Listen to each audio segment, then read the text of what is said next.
say fish farm, what's the first thing that comes to mind?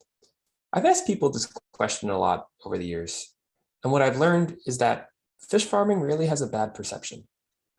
Year after year, there are stories of infrastructure failures, escapees, disease outbreaks, and dead fish.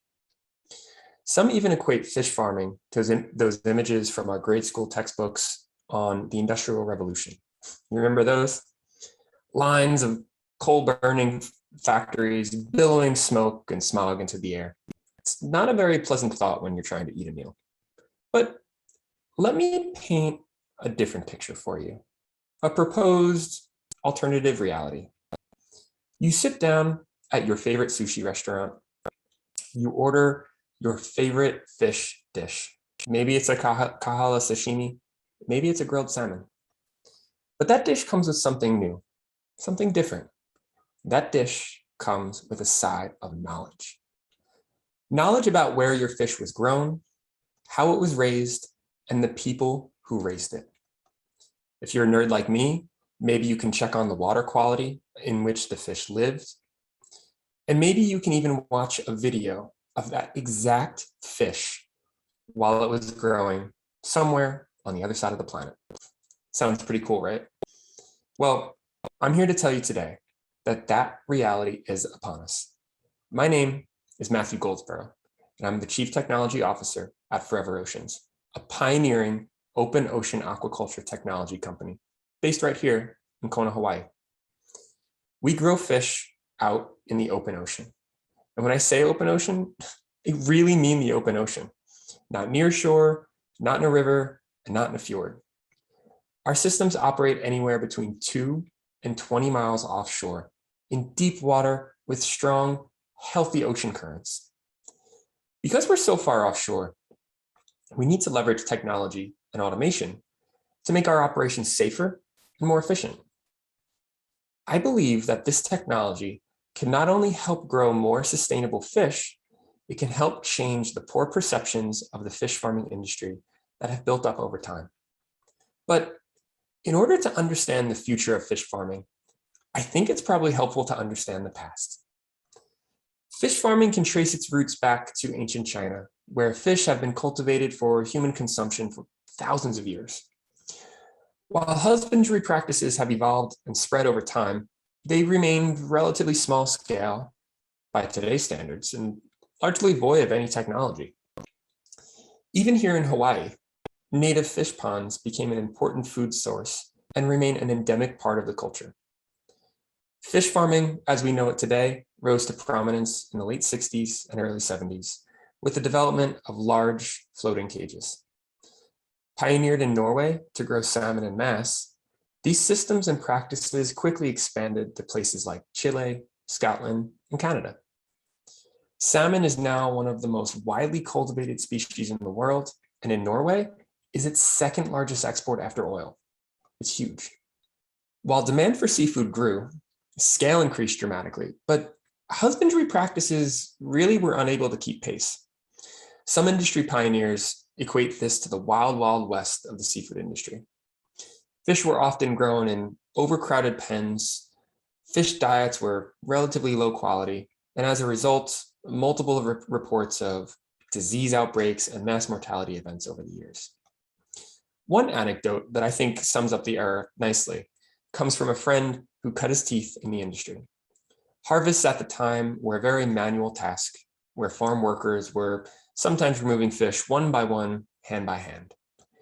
At the end of the day, workers would bring their harvest back to their boss, and they'd have another fish in each boot to take home to their families. In the early days of fish farming, things like transparency, sustainability, and environmental impact were quite often an afterthought. Now, the industry has changed dramatically since then.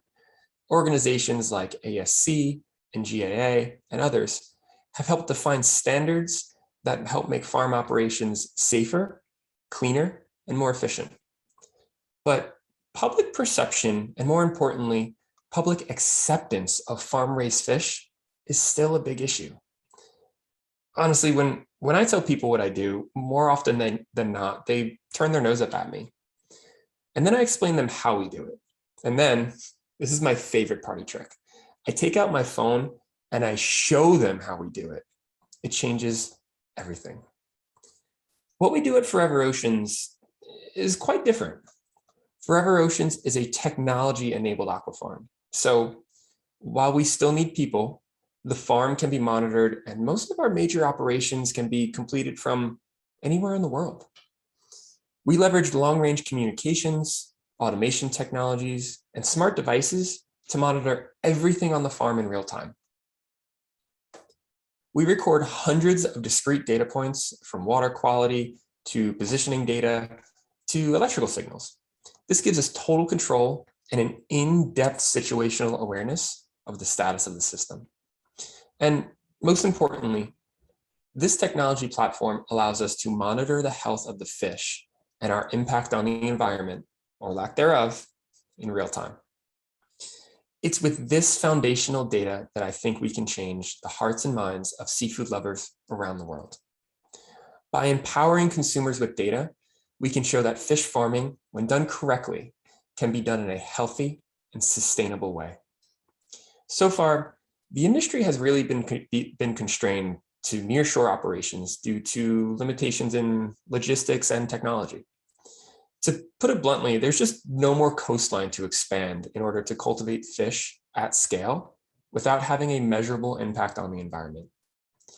Historically, the need to expand has led operators to overcrowding in shallow waters. This has led to unsustainable levels of biomass in these delicate habitats. The industry needs to move offshore, but in an open and transparent way. Data can help farm operators shed light on their previously private operations, and the public can help hold farm operators accountable. Now, don't get me wrong, there's a reason why we haven't moved into the open ocean and farmed fish out there until recently. Operating in the open ocean is extremely challenging, and anyone who tells you otherwise hasn't done it before. But when done the right way, farming fish in the open ocean provides the best habitat for fish growth. It's their native habitat. It's where they want to be. Fish grow faster, cleaner, more efficiently, with little to no need for antibiotics, and maybe, most importantly, no noticeable impact on the environment. So what does a fish farm look like in 5, 10, 50 years from now? I think it looks fundamentally different than what you see today. This fish farm will exist hundreds of miles offshore in fully automated platforms that exist symbiotically with their environment. Fish grown at this farm will be monitored in real time by not only the farm operators, but the general public. When you order that ocean-raised sashimi at that sushi restaurant, you will be more informed than ever before. You will have a say in the future of your seafood. So now, when I say the fish farm of the future, can you see it? I can.